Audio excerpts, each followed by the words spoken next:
Good morning welcome to SK education ट्रैक गोटे वार्ड दुईटी व्यवहार यही व्यवहारिता को नहीं अनेक द्वंद्व आसी थाए वास्तविक शब्द को व्यवहार करने द्वारा द्वंद्व दूर होता है।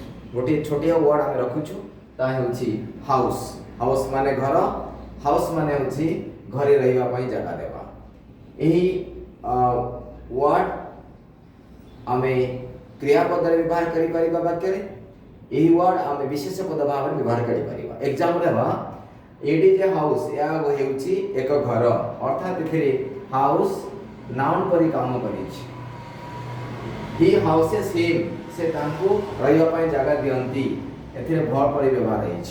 तेणु गोटे वर्ड रो मीनिंग भितर आमको जानिले जेकोसी भाषा सहज है। वीडियो टी शॉर्ट केवल लगला मतामत देबे। Thanks for watching from SK education track.